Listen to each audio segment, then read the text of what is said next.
Assalamualaikum warahmatullahi wabarakatuh. Alhamdulillahi rabbil alamin. Salatu wassalamu ala nabiyyina Muhammadin wa ala alihi wa ashabihi ajma'in, amma ba'du.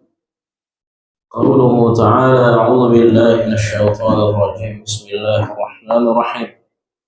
Ya ayyuhalladzina amanu taqullaha haqqa tuqatih wa la tamutunna illa wa antum muslimun.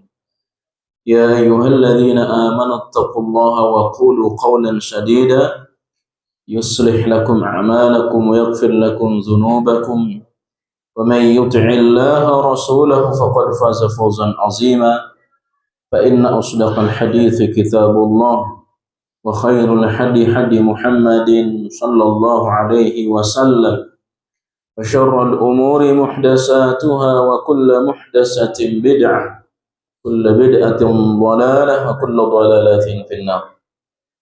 Ayuhal hadirun jamaah yang Allah muliakan, alhamdulillah kita bersyukur kepada Allah. Malam hari ini kita kembali melanjutkan pembacaan kitab At-Tadhkiratus Sami', buah karya dari Imam Badruddin Ibnu Jamaah Al-Kilani Asy-Syafi'i. Tadhkiratus Sami' wal Mutakallim fi adabil alam fi adabil alim wal muta'allim. Terakhir kita sampai pada halaman 31, poin ke-7, yakni adab-adab yang harus ada pada diri setiap muslim, terlebih para penuntut ilmu, orang-orang yang senang duduk di majelis ilmu. Hendaklah dia menjaga perkara-perkara yang dianjurkan dalam syariat, ya, baik itu dalam bentuk qauliyah wal fi'liyah, baik itu perkataan maupun perbuatan. Ya, al-mithal tilawatil Quran. Contohnya adalah membaca Al-Quran, berzikir kepada Allah, dan zikir baik dengan hati dan lisan. Tentu zikir yang paling utama adalah zikir dengan hati. Jadi orang selalu merasa berada dalam pengawasan Allah Subhanahu wa ta'ala. Ya. Selain itu juga harus menjaga doa-doa dan zikir yang diriwayatkan. Para ulama telah mengumpulkan, di antaranya ada kitab namanya Al-Azkar Imam An-Nawawi. Ya, kitab Al-Azkar Imam An-Nawawi, kumpulan-kumpulan zikir. Ada namanya Hisnul Muslim, ditulis oleh Syekh Wahab Al-Qahtani, dan orangnya masih hidup. Dan yang versi lokal ada zikir dan doa, atau doa dan zikir, ditulis oleh Ustazun Al-Fadil Yazid bin Abdul Qadir Jawas rahimahullahu ta'ala. Ya, zikir-zikir yang diriwayatkan namanya Al-Ma'thur. Ya, sebab ada kalanya zikir dibuat-buat, ya, dibikin-bikin, seperti sholawat yang dibikin-bikin, sehingga kadang-kadang mukhalafah syar'iyyah, menyelisihi syar'i, sifat dari sholawat-sholawat yang dibuat-buat. Ada sholawat ini, ada sholawat itu, ya. Tidaklah ada sholawat yang paling baik selain sholawat Ibrahimiyah. Ya, maka di sini disebutkan zikir-zikir yang diriwayatkan, baik yang dibaca di siang, ya, dan malam hari, ya. Selain itu ibadah fi'liyah, ya, kalau tadi adalah qauliyah, dengan membaca Al-Qur'an, ya, yang kita sudah pernah sampaikan sangat, ya, dibenci seorang mukmin mengkhatamkan Quran lebih dari 30 hari. Artinya setiap muslim mukmin mengkhatamkan Quran sekali setiap 30 hari. Jadi setiap 30 hari khatam satu kali. Ya, itu idealnya seperti itu. Jangan lebih dari 30 hari. Ya. Jangan sampai saya terutama khatam Quran ini 6 bulan sekali. Ya. 2 bulan saja tidak baik. Ya, maka paling tidak setiap 30 hari khatam satu kali. Yang kita sampaikan orang-orang salih tempo dulu, Imam Syafi'i itu, ya, setiap sehari khatam 2 kali, terkhusus di bulan Ramadan. Ya, jadi Imam Syafi'i kalau bulan Ramadan sehari bisa khatam 2 kali. Ya. Nah, di luar bulan Ramadan ya tentu tidak sehebat itu. Ya, demikian juga dengan ulama-ulama yang lainnya. Demikian juga dengan para sahabat. Ya. Jangan dikata mereka orang pengangguran, tidak. Mereka juga orang-orang sibuk. Mereka perang, mereka juga berniaga. Tetapi ya tidak ada di antara mereka yang mengkhatamkan Quran lebih dari 30 hari. Nah, ini yang harus selalu kita muhasabah, harus selalu kita introspeksi di tengah suasana yang rusak, yang kita ya bisa jadi berjarak dengan Al-Quran, ya, dengan alasan-alasan syu'unud dunyawiyah, urusan-urusan kedunia. Itu ibadah qauliyah. Selanjutnya adalah ibadah fi'liyah, ya, salat sunnah. Saya mendengarkan kajian dari Dr. Ariful Bahri, ya, itu Imam Ahmad kalau sedang sakit luar biasa salat sunnah, apalagi sedang sehat, ya, makanya hampir tidak terlihat istirahat Imam Ahmad bin Hambal dalam hal kebaikan, dalam ilmu, dalam Quran, dalam sholat. Ya. Makanya ada yang disebut dengan sholat sunnah mutlak. Sholat sunnah mutlak itu apa?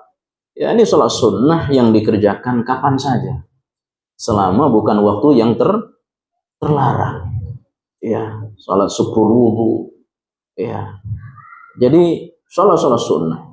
Apalagi yang sifatnya rawatib, qabliyah ba'diyah, 12 rakaat mengikuti sholat wajib kita, 2 sebelum subuh, 4 sebelum zuhur, 2 sesudah zuhur, 2 sesudah maghrib, 2 sesudah isya. Itu yang muakkad, ya. Demikian juga dengan sholat tahajud kita. Ini harus kita jaga betul, apalagi orang yang senang dengan ilmu. Ya, seminggu tidak sholat tahajud itu aib sekali. Maka Ibnu Umar ditegur oleh Rasulullah SAW. La takun bimisli fulan kana yaqumul laila wa yatruku qiyamal lail. Jangan seperti orang lain yang malam ini dia sholat tahajud, besok dia tidak sholat. Ya. Artinya dia berselang-selang, apalagi yang tidak sholat beruntun selama 7 hari. Ya. Yang malam ini dia sholat, besok tidak, karena apa? Sebenarnya tidak ada uzur, itu saja ditegur oleh Rasulullah. Ya, apalagi yang dalam sepekan tidak sholat tahajud. Ya, maka Nabi sebutkan, awtiru ya ahlal Quran. Agar kita disebut keluarga Al-Quran, maka kita harus rajin setiap malam, paling tidak sholat witir. Dan keluarga Quran itu disebut dengan keluarganya Allah. Jadi Allah itu punya keluarga di muka bumi. Siapa keluarga Allah? Ahlul Quran, orang yang menyibukkan dirinya dengan Al-Quran. Ya. Nah, di antara ciri Ahlul Quran itu dia menjaga sholat malamnya.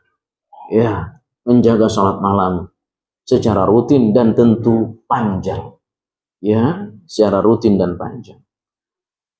Demikian juga dengan puasa yang wajib dan yang sunnah, ya, Senin, Kamis dan seterusnya. Haji, ya, mudah-mudahan Allah karuniai kita untuk melaksanakan haji, ya, yang kalau sekarang ini daftar berangkatnya 26 tahun kemudian, ya, kalau haji reguler. Kalau haji plus 5 sampai 7 tahun. Undang-undang terbaru, orang yang sudah berangkat haji dia bisa daftar lagi 18 tahun kemudian. Ya. Jadi yang tahun kemarin daftar haji, dia baru bisa daftar lagi 18 tahun kemudian. Setelah daftar 18 tahun, nunggu lagi 26 tahun. Subhanallah. Jadi Bapak Ibu, orang yang sudah berhaji bersyukur pada Allah Subhanahu wa taala, ya. Kemudian juga, ya, tentu selain ibadah haji, ya, ibadah umrah.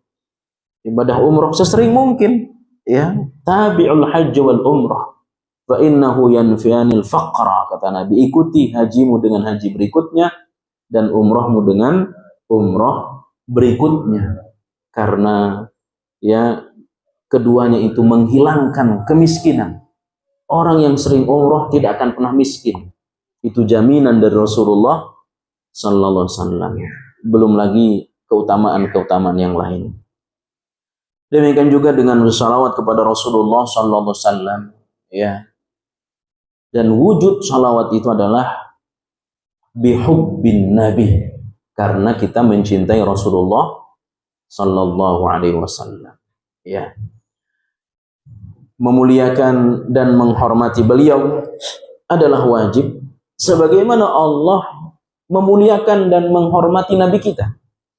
Kalau kita lihat di dalam Al-Quran, ya, kita bolak-balik Al-Quran, Allah tidak pernah menyebutkan nama Nabi kita secara terkhusus, Muhammad, kecuali disertakan dengan gelar di belakang namanya, ya, Muhammadun Rasulullah, surah Al-Fatah ayat terakhir, ya. Demikian juga pada surah Al-Isra ayat 1, Subhanalladzi asra bi abdihi, ya, abdun, hambahi, Allah, hamba Allah.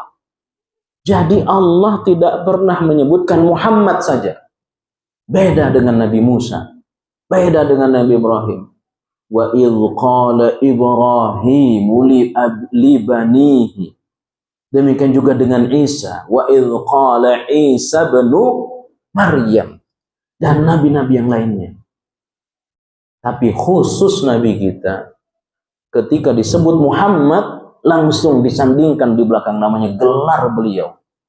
Itu sebagai bentuk penghormatan Allah kepada Nabi kita Muhammad sallallahu alaihi wasallam. Ya, itu secara penyebutan nama. Ya, secara di hari akhir, ya, Nabi dimuliakan oleh Allah Subhanahu wa taala dengan beriman belakangan umatnya, tapi lebih dulu masuk surga dibanding dengan umat-umat terdahulu. Ini bentuk takzim, penghormatan. Nah, maka wajib bagi kita menghormati dan memuliakan Nabi kita Muhammad sallallahu, tetapi bi adamil ghuluwi, tidak boleh ghulu, ya, tidak boleh ghulu. Apa ghulu? Ghulu itu berlebih-lebihan, ya. Apa ada? Banyak, terutama ketika kita di Masjid Nabawi itu, ya. Jadi orang keluar dari Raudhah kemudian berkunjung ke rumah Nabi, itu nangis, doa di situ. Itu nggak boleh, ya. Cukup kita mengucapkan salawat, ya.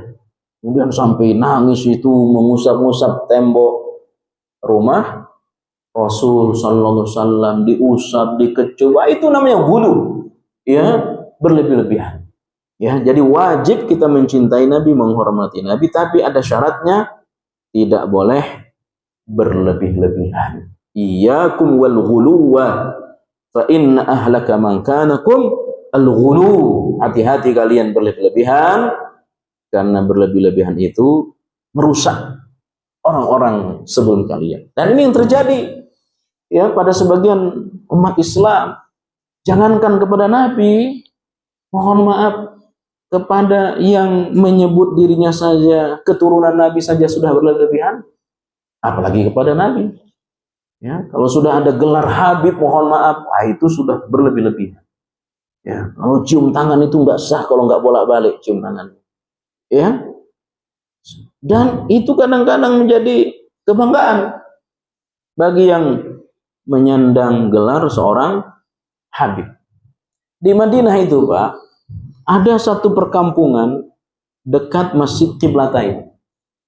Jadi kalau kita ada di Madinah namanya Masjid Qiblatain, masjid dua arah kiblat, dekat Masjid Khandaq. Nah, di situ ada perkampungan yang banyak di situ keturunan Rasulullah Sallallahu Alaihi Wasallam. Ya, banyak keturunan Nabi. Tapi oleh kerajaan disuruh tes DNA agar muncul jelas DNA Rasulullah untuk dimuliakan oleh kerajaan.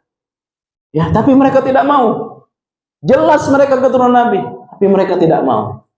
Takut akhlak mereka beda dengan akhlak kakeknya Nabi Muhammad Sallallahu Alaihi Wasallam. Itu jelas. Ya, saya dapat cerita ini dari Dr. Ariful Bahari. Ya, yang kemarin keliling safari dakwah di Jakarta. Ya, beliau ceramah. Ya, ada kampung ya dekat dengan Masjid Nabawi. Itu banyak keturunan Nabi. Tapi nggak mau disebut keturunan Nabi. Oleh raja nggak mau. Khawatir akhlak mereka berbeda dengan akhlak Nabi Muhammad SAW, sehingga mengotori, merusak nama besar Nabi Muhammad Sallallahu Alaihi Wasallam. Ya, itu soal akhlak. Ya, nah bentuk lagi ghulu di dalam agama terhadap Nabi, dan lebih khusus kepada yang mengaku manidda'a, mengaku dirinya keturunan Nabi. Itu enak aja dia makan zakat. Itu hukumnya haram. Keturunan Rasulullah haram hukumnya makan zakat. Kalau hadiah boleh, tapi zakat tidak boleh. Ya. Karena zakat itu apa? Zakat itu uang kotor. Ya. Zakat itu uang kotor, lalu dia dikeluarkan membersihkan. Ya. Nah, keturunan Nabi tidak boleh makan uang zakat. Ya. Adapun sedekah itu uang bersih. Ya. Jadi selama uang tidak dikeluarkan zakatnya, maka hitungannya itu semua kotor. Ya, jadi orang kalau punya uang 1 miliar wajib dikeluarkan 25 juta. Ya, maka yang 25 juta ini disebut dengan uang kotor. Itu namanya uang zakat. Ya. Nah, itu tidak boleh dimakan oleh keturunan Nabi. Karena dia termasuk uang kotor. Nah, kalau ada keturunan Nabi makan itu, dosa besar. Dosa besar. Ya. Nah, Bapak Ibu yang Allah muliakan, karena itu uang zakat itu tidak boleh ke masjid. Tidak boleh untuk pembangunan masjid. Karena masjid ini rumah Allah. Harus berasal dari uang yang bersih-bersih. Kecuali kata para ulama, ya ada bangun masjid, nggak ada sumbangan dari yang lain. Adanya uang zakat baru boleh. Ya. Nah ini, tapi udah masuk ghulu, berlebih-lebihan terhadap yang mengaku dirinya embel-embel keturunan. Tapi wajib, ya. Jadi tidak boleh ifrat wa tafrit. Kurang mencintai Nabi tidak boleh, berlebih-lebihan mencintai juga tidak boleh. Nah, jangan sampai saya ini mencela yang berlebih-lebihan mencintai Nabi, tapi kita sendiri kurang dalam mencintai Nabi. Ya. Apa wujud cinta kita kepada Nabi? Bagaimana sholat sunnah kita? Berapa kali kita bersalawat kepada Nabi setiap hari? Bagaimana wujud baca Quran kita setiap hari? Ya, subhanallah. oh itu berlebihan mencintai Nabi, tapi dia sendiri kurang mencintai, dua-duanya tercela. Ya, wajib kita mencintai Rasulullah tanpa apa tadi? Wulu, tanpa berlebih-lebihan. Ya, menjaga adab saat mendengar nama beliau, ya, dan menyebut sunnahnya adalah sunnah yang patut dijaga. Ya, kita juga sudah sebutkan pada pertemuan yang lalu, Malik ya bin Anas, jika disebut nama Nabi kulitnya berubah dan dia menunduk saking takzimnya kepada Rasulullah SAW. Demikian juga dengan Ja'far Muhammad ya, dan seterusnya ya. Kemudian seyogianya jika membaca Al-Quran agar merenungkan makna-maknanya, disebut dengan tadabbur ya. Tadi di satu sisi kita disuruh untuk banyak membaca Quran, tapi tujuan utama Quran itu bukan sekedar dibaca, ditadabburi ya, ditadabburi ya. Maka kita punya target misalkan satu hari satu juz baca, tapi kita juga punya target ayat-ayat yang kita renungi. Maka saya sampaikan kita harus baca terjemah Quran, karena kita bukan orang Arab. Imam Syafi'i membaca Quran 60 juz satu hari. Ngerti dia, paham dia artinya itu. Ya, Imam Syafi'i itu saya ulangi, satu hari baca 60 juz, 2 kali khatam. Tapi dia ngerti itu, semua yang dia baca dia paham. Ya, dia paham semua.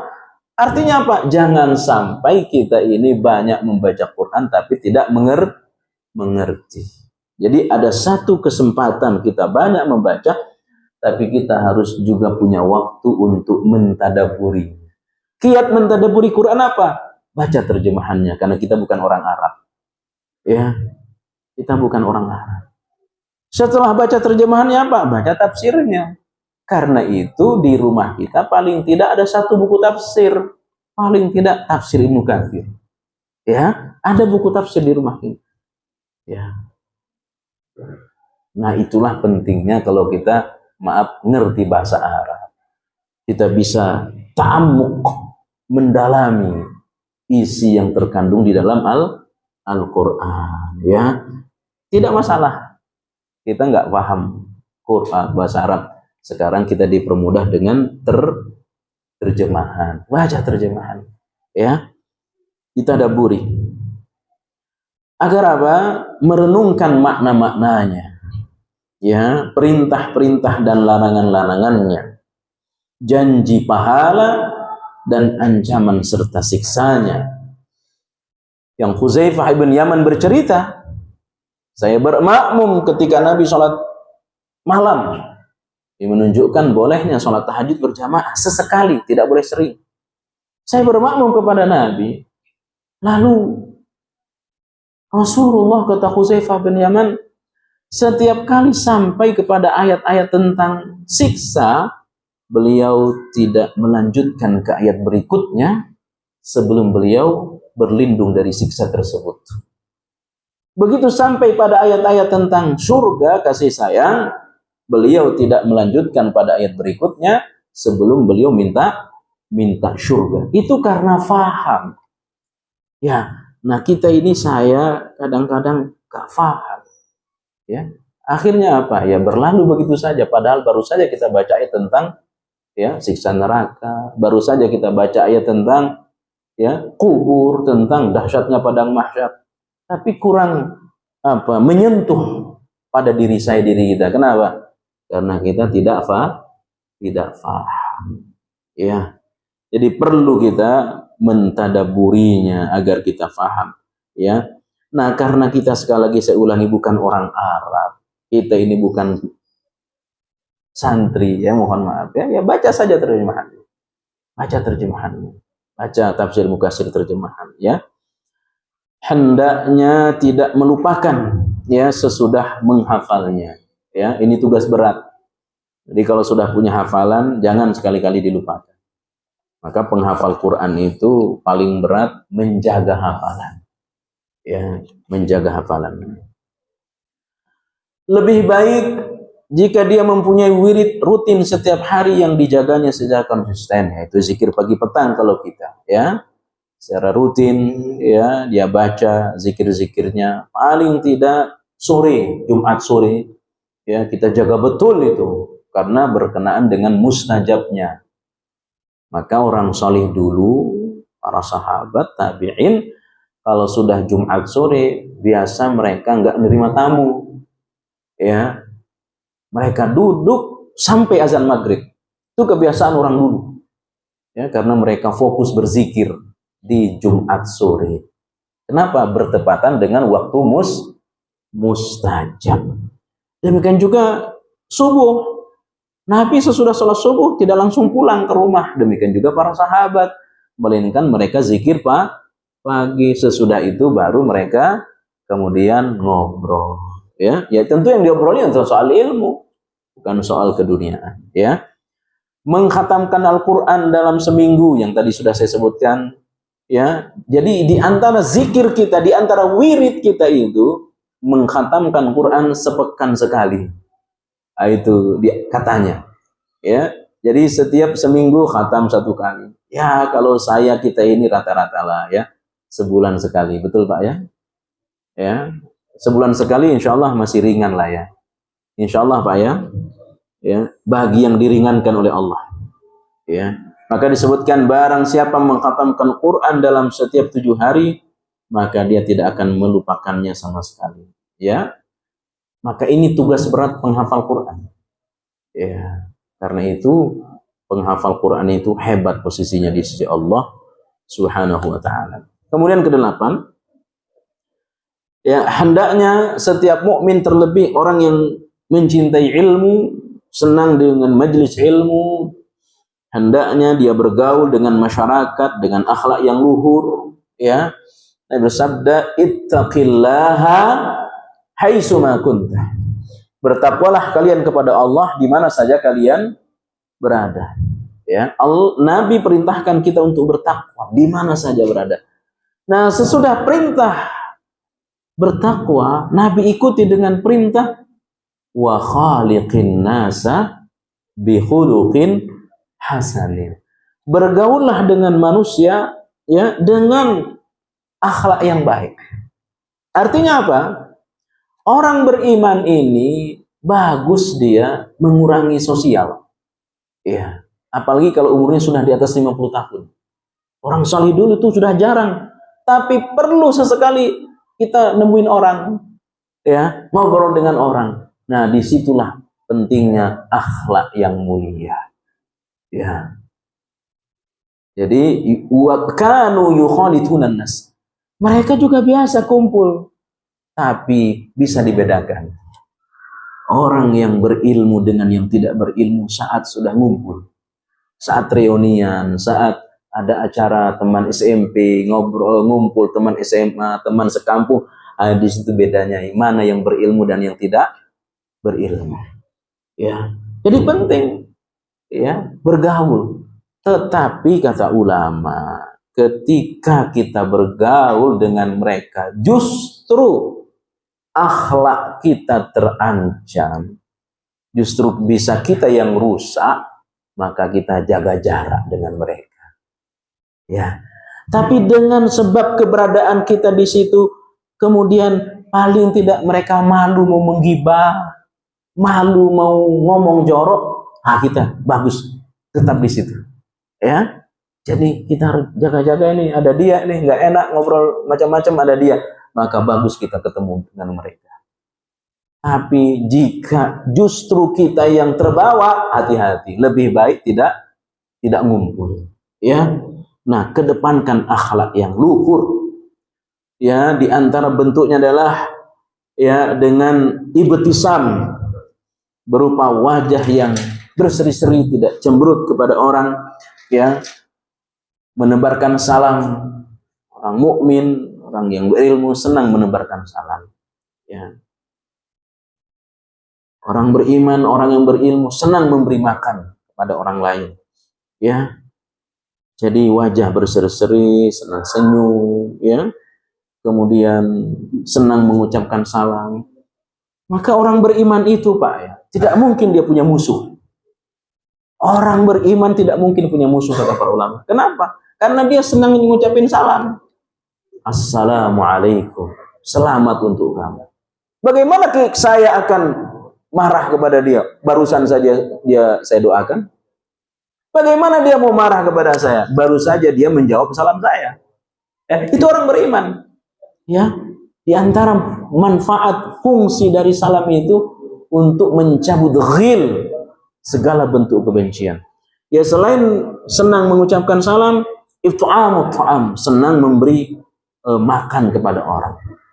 Ada di surga itu kamar yang lantainya terbuat dari emas, dindingnya terbuat dari emas, yang keindahan kamar itu, kata Nabi, terlihat dari luar dan dalam. Ya. Untuk siapa itu? Untuk satu, yang ucapannya selalu benar. Yang kedua, orang yang senang puasa Daud, ya. Nabi nyebutnya puasa Daud, ya. Ada masyam, maknanya kata ulama puasa Daud. Kemudian yang ketiga adalah senang memberi makan kepada orang lain. Ya, maka mereka dipersiapkan oleh Allah kamar khusus. Ya, kamar khusus. Ya. Yang keindahannya terlihat dari luar dan dalam. Ya, disebut dengan ghurafun fil jannah, kamar di surga. Ya. Di antaranya adalah senang memberi makan, menahan marah, ya, menahan amarah. Ya. Walaupun ini berat sekali, makanya orang yang dijanjikan surga oleh Allah, sebagaimana Allah sebutkan, alladzina yunfiquna fis sarra wad-dharra, orang yang berinfak di waktu lapang dan sempit. Alladzina yunfiquna fis wal kadhiminal ghaidha, dan dia pandai menahan marahnya. Ya. Nah, di antara ya sebab orang pandai menahan marah, ya tentu ingat akhirat, juga faktor umur. Ya, faktor umur. Orang kalau sudah 40, 50 biasanya lebih tidak pemarah. Tapi nanti memuncak lagi marahnya kalau menuju 60 tahun. Nah, itu mulai. Nah, kalau sudah begitu, itu namanya kembali ke masa kecil. Ya, karena andalan anak kecil itu nangis dan marah. Ya, nah orang tua kita hati-hati yang masih, alhamdulillah yang masih punya orang tua.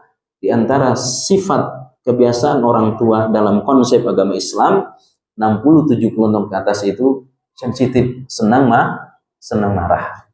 Nah, disitulah kita diuji. Makanya perintahnya qaulan layyin. Bagaimana kita bisa berkata lembut kepada orang yang senang marah? Siapa ya? Orang tua kita. Ya, orang tua kita.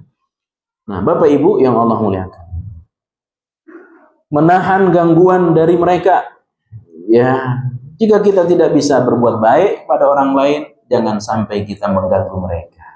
Ya, ada adza, berlapang dada terhadap mereka, mendahulukan orang lain, namanya ithar. Sebab inilah orang Ansar dipuji oleh Allah. Allah sebutkan lilladzina tabawwa'ud dara wal imana min qablihim yuhibbuna man hajara ilaihim wa la yajiduna fi sudurihim hajatan mimma utu. Jadi Allah memuji orang-orang Madinah setelah hijrah, yang kemudian mereka disebut dengan Ansar. Kenapa mereka dipuji oleh Allah? Karena mereka memiliki sifat namanya isar. Apa itu isar? Isar itu mendahulukan orang Mekah, muhajirin, di atas kepentingan mereka. Ya. Walau kana bihim khasasa, meskipun sebenarnya mereka butuh. Ya, ini saya punya rumah, udah kalian ambil saja, kata orang Ansor kepada orang muhajirin. Nih, tempatin rumah saya. Padahal mereka sebenarnya butuh. Ini sudah berada pada level tertinggi persahabatan. Ya. Namanya isar, mendahulukan. Nah, ini dalam urusan ibadah. Al-isaru fil ibadati matlub. Isar dalam urusan ibadah terlarang. Tapi isar dalam urusan dunia dianjurkan. Apa maknanya? Ada saf pertama kosong, tidak boleh kita nyuruh orang. Udah bapak saja yang maju. Nggak boleh. Bagaimana kita yang maju? Jangan dorong orang untuk saf pertama. Ya, biar dia dapat banyak kebaikan, nggak boleh. Kita dulu yang harus dapat banyak kebaikan. Ya, jangan memberi kesempatan kepada orang dalam urusan ibadah. Tapi dalam urusan dunia dahulukan orang lain. Itu namanya isar. Nah, kaidahnya al-isaru fil ibadati mamnu'. Mendahulukan orang dalam urusan ibadah terlarang. Dalam urusan dunia dianjurkan. Ya, itu namanya isar, dan ini akhlak seorang mukmin, terutama bagi orang-orang yang mencintai ilmu.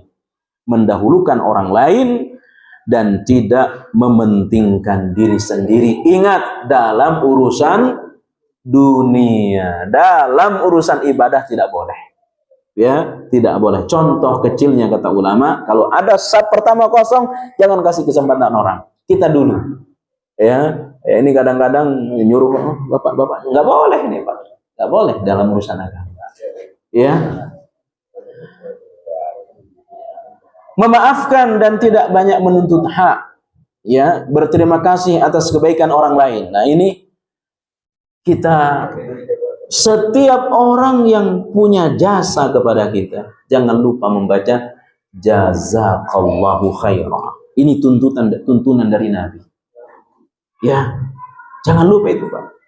Kebaikan apa saja yang orang berikan kepada kita, jangan lupa mengucapkan jazakallahu khairah. Biasakan itu. Ya. Tidak cukup sekedar terima kasih, tidak cukup. Tapi kata Nabi, jazakallahu khairah. Semoga Allah membalas kebaikanmu dengan banyak. Ya. Sebenarnya tidak usah ditambah katsira, tidak usah. Cukup jazakallahu khairah. Ya. Jadi ini yang kadang-kadang agak berat lisan kita ngucapin. Padahal ini anjuran dari Nabi. Ya, doa. Kebaikan apa saja, jangan lupa itu Pak. Ya. Nah, tentu terutama kepada kedua orang tua kita yang paling berjasa kepada kita setelah Nabi Muhammad sallallahu alaihi wasallam. Ya, agak alergi kita ini mengucapkan jazakallahu khairan. Ya, ini ciri akhlak orang beriman, terutama orang senang kepada ilmu, berterima kasih kepada orang lain. Ya, berusaha mewujudkan itminan, ketentraman, berusaha membantu orang lain dalam memenuhi kebutuhannya, hajatnya, menggunakan kedudukan untuk membantu dalam kebaikan. Ya, seperti Nabi Yusuf alaihi salam. Jadi ketika Mesir rusak, krisis, Nabi Yusuf punya kemampuan, maka dia tawarkan dirinya, angkat diri saya menjadi menteri, karena dia punya kemampuan. Dia minta kepada Allah, maka dia berusaha. Mesir keluar atas izin Allah dari apa namanya, dari krisis paceklik. Ya. Nah, setelah Nabi Yusuf alaihi salam keluar dari paceklik, posisinya diangkat oleh Allah, justru dia takut setelah itu. Makanya dia ikuti dengan doa, tawaffani musliman wa alhiqni bissalihin. Ya, daripada saya maksiat dengan kekuasaan ini ya Allah, mendingan saya mati, tapi mati dalam keadaan muslim. Itu doa Nabi Yusuf, surah Yusuf 101. Jadi siapa di antara kita yang punya kekuasaan, jangan lupa niatkan semua untuk kebaikan. Ya, kekuasaan apa saja. Mungkin ada di antara kita RT, ya. Ada RT di sini, Pak. Ada RT di sini. Ya. Oh, enggak ada ya? Nah, ini kekuasaan. Ya, subhanallah. Ya, manfaatkan kekuasaannya. Ya. Fasilitasi orang berbuat baik. Ya. Jadi selamat kepada Pak RT, semoga seumur hidup ya. Ya. Jadi subhanallah, menggunakan kedudukan untuk membantu dalam kebaikan. Ya. Cuma kalau ada konser musik, berat juga nih Pak RT nih. Ya, jangan-jangan yang terdepan nanti, jangan. Ya, subhanallah. Ya, DKM juga. Wah, lengkap sudah, insya Allah. Ya, insya Allah pengajian kita aman ini. Ya, insya Allah Pak RT ya. Paket komplit sudah ada. Subhanallah. Ya, menggunakan kedudukan untuk membantu dan kebaikan. Ya, mengasihi orang-orang fakir, mendekatkan diri kepada tetangga dan kerabat. Ya, nanti bisa dibaca lengkap dalam kitab Al-Adabul Mufrad ya. Ya, kemudian bersikap layyin kepada murid-murid, ya, membantu mereka dan berbuat baik kepada mereka sebagaimana ya pembahasan berikutnya. Jika melihat seorang yang tidak menegakkan sholatnya, coba perhatikan ini penting pembahasannya. Jika kita melihat seseorang yang tidak menegakkan sholat, ya, atau wudunya tidak benar, atau sebagian kewajibannya, maka terbetik hati kita untuk membimbingnya. Ya, asal bukan saya, kan bukan anak saya, nggak boleh. Ya, apalagi orang-orang yang di bawah pengawasan kita. Mungkin kita punya khadimah di rumah, mohon maaf punya pembantu di rumah. Ya, mungkin perempuan tidak pakai jilbab, bimbing dia. Mungkin dasar pendidikan, mohon maaf dari kampung kurang, manfaatkan. Ya, mungkin kita punya karyawan, bimbing bagaimana mereka rajin sholat.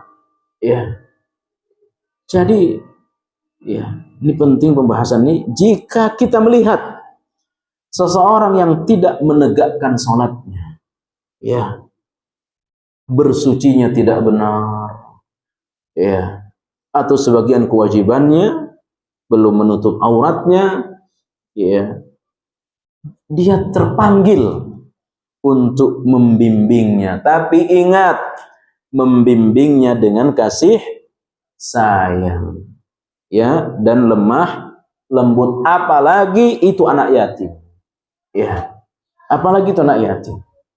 Kita lihat ada anak yatim di sekitar kita yang kadang-kadang, mohon maaf, banyak yang nakal itu anak yatim. Ya, mohon maaf, banyak yang nakal-nakal itu, dekadensi moral, akhlaknya rusak itu anak. Kenapa? Tidak ada bimbingan, lepas bimbingan. Nah, ketika kita lihat itu, terbeti hati kita, ya, terbeti hati kita untuk membimbingnya. Ya, asal bukan anak saya, ya, anak siapa sih ini kok, enggak, jangan. Ya, apalagi saya ulangi, orang-orang yang di bawah tanggung jawab kita, ya, saudara kita, adik perempuan kita, kakak kita, ipar kita, ya, ketika mereka belum sholat, bimbing sampai mereka sholat, ya. Kemudian bimbing mereka dengan kasih sayang, dengan layyin, dengan lemah lembut, sebagaimana Rasulullah SAW lakukan terhadap laki-laki pedalaman yang kencing di masjid. Tiba-tiba sedang duduk di dalam masjid, ya, tiba-tiba datang seseorang langsung fabala, dia kencing di masjid. Ya, Umar bin Khattab marah. Ya, itulah Umar kalau udah syariat Islam, marah ya. Dipukul oleh Umar. Akhirnya orang Arab ini lari ketakutan. Karena dia lari, akhirnya najisnya kemana-mana. Ya, kata Nabi, biarkan saja dulu dia. Dia nggak tahu ini masjid. Ya, biarkan. Sesudah selesai, justru Umar yang disuruh oleh Rasul ngambil air. Subhanallah. Ambil air. Siram itu apa? Siram baulnya itu, kencingnya. Subhanallah. Ya. Tapi kan untuk sekarang mungkin udah nggak ada orang yang tidak tahu kalau ini masjid. Ya, mungkin zaman dulu iya. Ya, subhanallah. Ya, inilah bimbingan Rasulullah dengan kasih sayang. Ya. Ikhwani wa akhwati jamaah yang Allah muliakan. Demikian juga terhadap Muawiyah bin Al-Hakam. Muawiyah ini sepupu Nabi. Ya, Al-Hakam. manakala dia berbicara dalam salat. Jadi sedang salat, tiba-tiba ada orang dia bersin, subhanallah, dia mengucapkan sunnah bersin, alhamdulillah, yarhamukallah, yahdikumullahu, wa yuslihu balakum. Maka orang-orang marah kepada Muawiyah bin Al-Hakam. Ya, tetapi Rasulullah tidak memarahinya, justru membimbingnya, inna hadhihi shalah la yasluhu fiha syai'un min kalamin nas. Ini sedang salat, tidak boleh ada ucapan manusia di dalamnya. Ya, innama huwa tasbih wa takbir wa qiraatul Quran. Ketika salat yang ada adalah tasbih, takbir dan membaca Al-Quran. Nah, Muawiyah tidak, bersin, alhamdulillah, ya, subhanallah, karena dia ngerti sunnah dalam bersin. Ternyata itu tidak boleh. Nah, karena dia dalam tanda kutip bikin gaduh, orang-orang melotot, marah kepada Muawiyah bin Al-Hakam. Ya, tetapi ditegur oleh Rasulullah. Sikap para sahabat yang menegur Muawiyah Al-Hakam. Muawiyah ini sepupu Rasulullah sallallahu alaihi wasallam. Ya. Nah, ya ikhwani wa akhwati jamaah yang Allah muliakan. Ya, itulah enaknya di zaman para sahabat. Kalau salah langsung ada yang negur. Ya. Nah, kita ini kan sudah terlampau jauh dari bimbingan Rasulullah sallallahu alaihi wasallam. Ya. Jadi bagaimana kita punya keinginan tentu memperbaiki diri dan memperbaiki orang-orang yang berada di sekitar kita. Ya. Nah, jangan-jangan masih ada saudara kita yang belum baca Quran. Jangan-jangan ada saudara kita yang belum salat. Ada di antara mereka yang belum mengerti cara salat. Ya. Jadi cari cara gimana agar mereka salat. Ya. Tentu ya ini harus dilakukan dengan layyin, dengan lemah lembut. Kemudian azan ya. Ya, azan dulu ya.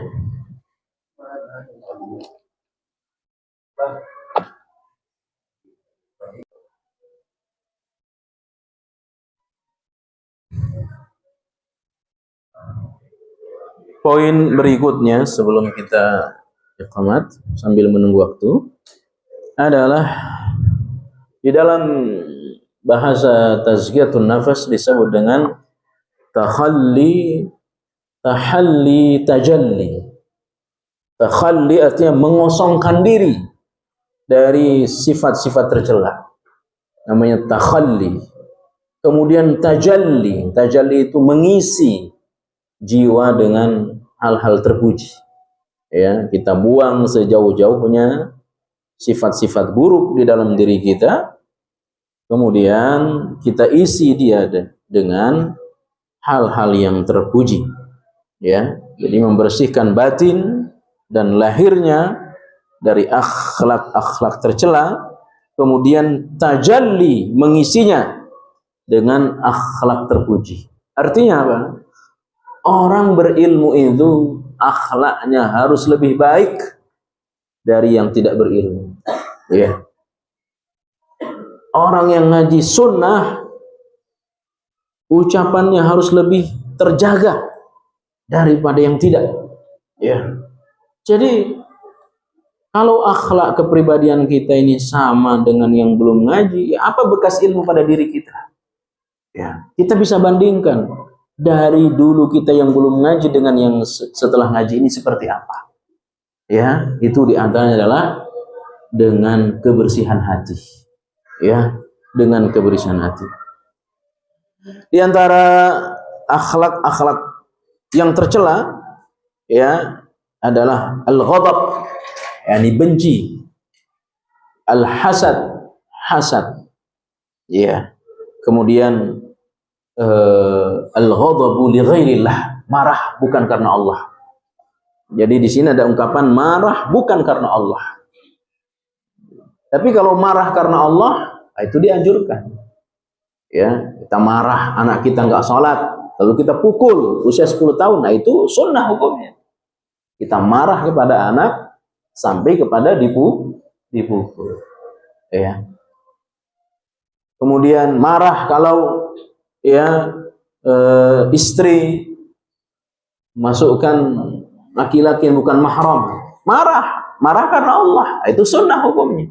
Ya, sunnah hukumnya. Jadi di sini ada bab namanya al-ghadabu ya li ghairillah. Ya, saya teringat ungkapan Buya Hamka.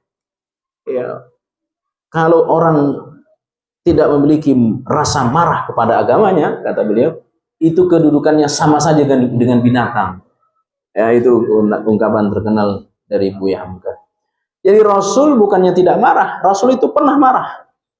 Jadi di zaman Rasulullah SAW ada qurra namanya, para penghafal Quran. Dulu ya Quran belum dibukukan. Kesibukan hariannya menghafal Quran. Akhirnya mereka tidak ikut perang. Mereka tidak ikut perang.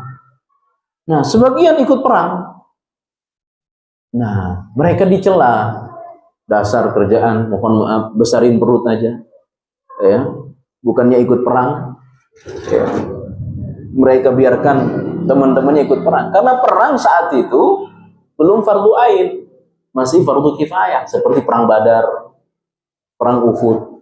Ini perang siapa saja yang nggak ikut tidak masalah, karena sifatnya baru fardu kifayah. Nah, di antara yang tidak ikut perang itu ada namanya qurra, para penghafal Quran.